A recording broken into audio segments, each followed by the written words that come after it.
Good afternoon, Rezza, and thank you so much for being on Entrepreneur Talk Show. Thank you, Andrea. Thank you for having me. For those that do not know who's Rezza, Rezza, could you please introduce yourself and a little bit of what you do? Thank you, Andrea, if you can still hear me. Yes, so hi everyone. My name is Coach Rezza Custodio Soriano, and I am a licensed creatrix transformologist for women, right? I know it sounds like a mouthful, creatrix transformologist for women. What is that? At the same time, I am also a coach in feminine power. Mm-hmm. All right. As a creatrix transformologist, what I do differently from different coaches is that I help women who have recurring life issues or life patterns that they have tried already getting rid of. Maybe they've tried reading self-help books. They've been listening to all these motivational gurus or speakers. They've attended a lot of seminars and workshops, and yet they find themselves with the same emotional patterns or emotional baggages that keep on pulling them down. So as a transformologist, I work with them to finally break those patterns so that they are no longer affected by it. So I work best with women professionals who experience a lot of inner confidence issues. Like outwardly, they're successful in their career or in their job or in their business, right? But deep inside, they feel that they are not complete, or they're not able to be fully expressing themselves because they are lacking confidence from within. I also work with women who struggle with relationships. It does happen with professional women because there is a tendency to focus or prioritize on their career, that a lot of the emotional relationships tend to suffer. Right? So I work with them to be able to strike a balance and get them into that space where they're no longer fighting within themselves. Okay. So what brought you upon this topic? You were Very already simple. successful in corporate, Why do you wanted to do this? Yeah, interestingly, my background is actually, if you can just excuse me, hold on. I just have to. There's a cat around. Yes,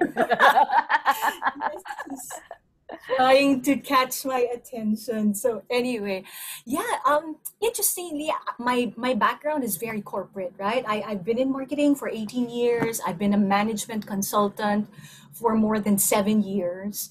But what I'm doing now has actually been my calling for the longest time. Very simply, because I used to be that kind of professional, that woman professional who was struggling with self-confidence issues. I used to be the type who couldn't get her relationships right because I was prioritizing making a living, earning my keep as a corporate employee. But I have actually been doing counseling, right? Counseling is a totally different ballgame. I've been doing counseling since, oh my goodness, since university. Since I was probably 18 years old, started 16 years old. And then when I graduated from university, I was doing it as a volunteer for about 16 years.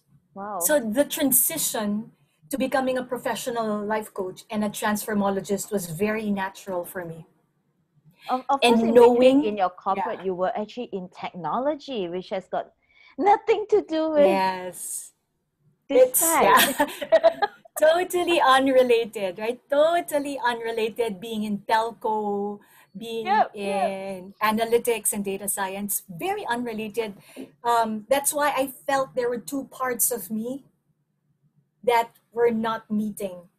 Like one part of me was doing the left brain hard stuff, hardcore stuff, and the other part of me was doing the right brain, helping people, guiding them through their issues, helping them create breakthroughs. So this is what I realized, Andrea. One part of me was the skill, the other part of me was the passion. Wow. You were torn in between So the two. yeah, I was so torn because technically my skill was very good, but it was not giving me the fulfillment and completeness and purpose Mhm. that I felt when I was doing or pursuing my passion. So I think it was in 20. So that was also a struggle because for the longest time I knew I was good at helping people, but I couldn't monetize it. I couldn't monetize it because I was a volunteer for 16 years, even more actually. So when I found my breakthrough, when I finally studied to be a life coach and getting my credentials in place, that's when I realized you can marry the two. Fulfilling your purpose at the same time, also earning your keep. Okay. Wow. So is it okay while I'm talking to you? I also have my Sure. cat. Sure. He wants to be, So your cat wants to be in the video as yes, well. he's been calling my attention for the past 20 minutes. I think I have to give it to him finally. All right. And So when you so say that so you that's give it. up That's it. when you say you give up your skills and to be what you're doing now to pursue your passion, that also means that you enter this phase of being an entrepreneur. Yes, so that's the amazing thing because I did not totally give up my skills, right? So the skills that I had to be able to sell the company's products and services, the companies that I used to work for, or the company that I used to own. I was a part owner in this data science company. Those skills never go away. So right now I am working to employ those skills to be able to start promoting myself and get my strategy in place and be clear with my target market, etc., etc. So it's not me saying goodbye to the skills, but actually harnessing them so that I can work on my entrepreneurial business as a transformologist and life coach. So what's the hardest lessons in this entrepreneurship journey? Hardest lesson. Number one, ignoring what you're meant to do. Ignoring what you're meant to do or what you know you're called to do. Because when I was entertaining other business ventures with other business partners, um, hold on again. Let's go. Hold on again. No Can you press worries. the pause button first? Can you press the pause button? Something was really getting distracted by other shiny objects. Getting Okay. distracted by other shiny objects, the next shiny thing, when it's not your core or when it's not aligned with what you are supposed to do. That one for me was a really, really big lesson because I believe in the concept of building towards your 10,000 hours, right? I did not grow up as a transformologist. I stepped into this space. I was not a life coach when I was a little girl, right?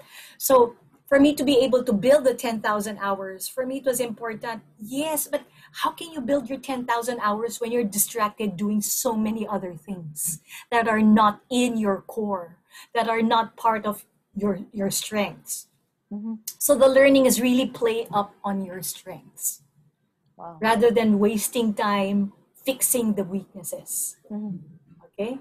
Those are two things, right? The first one is really focusing on your core, and the second one is playing up on your strengths rather than trying to enable your weaknesses. Okay, those are the two biggest things. And then lastly, my last realization is really collaboration and synergy. As an entrepreneur, my learning is you don't get where you want to go when you always try to do things by yourself. Yep. There has to be, because yes, I have my strengths, but my strengths are not complete to be able to build myself and my business. Mhm. That's why it's important for me to reach out and collaborate with other people so that we are able to play up on each other's strengths and form a synergy with that one. I'm keen to ask you a little bit further about the weakness. So a lot of people say actually to look at your weakness and improve from there. And you actually say that, hey, work on the strength. What do you do with the weakness then? The weaknesses is where the other partners or other collaborators come in, Great. right? So it's not like I'm not talking about being ashamed of your weakness. I'm not talking about us trying to sweep it under the rug. It's all about energy, right? Yep. When you have 100% energy, where do you want to put the energy? Do you want to put it in something that pulls you back, or do you want to put it in something that propels you forward? Yep. That's for sure. Yeah, our energy is not limitless, Yep. and we have to sleep. That's another thing. Some entrepreneurs, just to get their business off the ground, they would beat themselves up by not sleeping, or by working 24/7. That is so unhealthy nowadays. We know that one's health, there's a very high correlation with rest and sleep, and the ability to be able to work and think clearly. So I am not of the precept or belief that you have to work your butt off every hour of the week just to be able to move forward. That is why there are other people, and it's also you attracting like-minded people. Yep. When I opened up my mind to acknowledging that I can't do all of these things alone, that's when the universe just opened up and just knocked on my door and said, "Hey, these people want to work with you. Hey, these people want have recognized your gifts. That's why they want to also open you up to their market." So that's Yep. what I'm doing now, right? That's what I'm doing now. Do you have a word of encouragement for those people that's finding it tough during, this pandemic or this lockdown? They could be affected because of the job, the income, and etc. Do you have a word of encouragement for them? Yeah, you know what?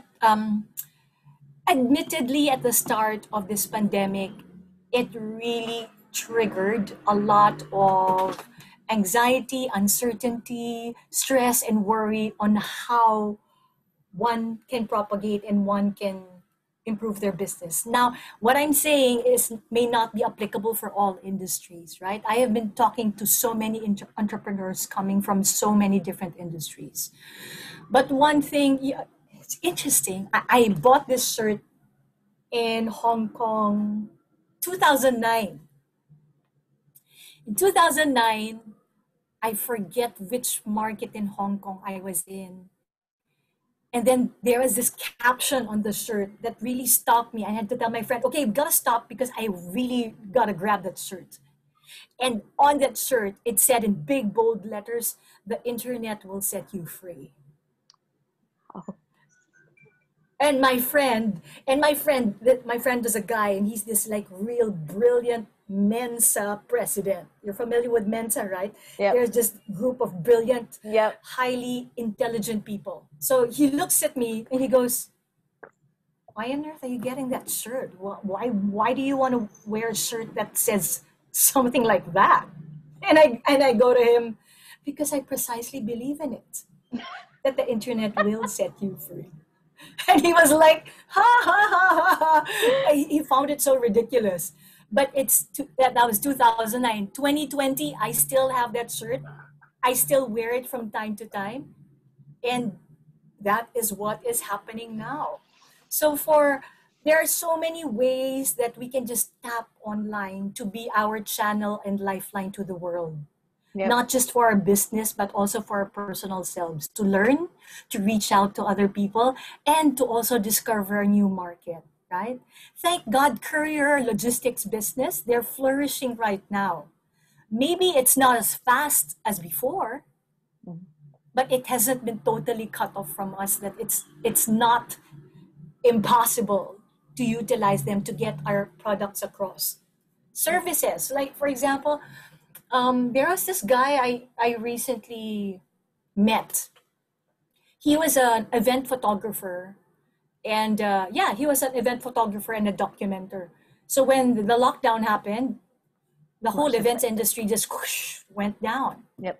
But what he discovered was that after studying all these courses online, he discovered that, hey, he's naturally gifted and skilled in photography, and there are so many people out there who can still do photography even if they're just limited in a particular space. So what did he do? He opened up his own photography training course. Nice. Nice. Right? So it's really shifting your perspective and to change the game. If you have a gift, if you have a capability that you know you're really good at, bring it out into the world through online. If you feel that you've been trapped in a situation that's so different from what you're used to, it's time to open your eyes and see how the internet can really set you free. Wow. Right? I wouldn't be speaking with you and communicating this message if it were not for Zoom. I mean, Yep. all of us have been experiencing and realizing the power of online. And I have been such a firm believer of the internet ever since, I don't know, 1994, right? I've been embracing the internet and its power since 1994. Um, so admittedly, right, even as a transformologist, a women's transformologist and a life coach, I'm still very geeky inside. Yes. My left brain is still very much alive. And, it's really combining your analytical skills with your creative skills to create something new or something different. Not just for yourselves, but for other people as well. Thank you so much for sharing. So what I heard from all that you're saying is actually work on those gifts, play to your strength, use the internet. You can reach out to a lot more people, reach globally. That's Yeah. fabulous. That's fabulous, simple advice that sometimes we just don't acknowledge this advice, isn't it? We actually tend to forget it because there is this tendency when we're faced with a problem or faced with a challenge, our vision gets a bit myopic and Yep. a bit too like in the zone. A person is able to gain a lot more wisdom and a lot more perspective when they open their vision by taking away the blinders and just opening it up to the possibility that's in the horizon. Yep. That's beautifully said. Thank you so much for your time, Reza. Wish you all the My best. pleasure, Andrea. Yep. Thank And take you. care. See you soon. All right, Okay. you too. We'll talk soon. Bye. Thank you. Bye.